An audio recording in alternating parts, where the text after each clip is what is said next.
มือกำก็ได้บองโอน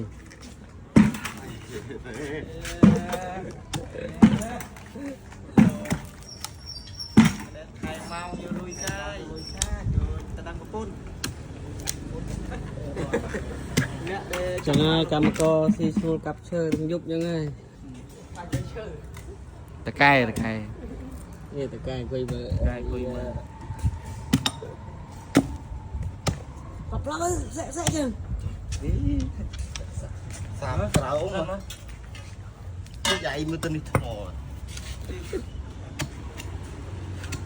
กลับอ่ะจบน้องบุญ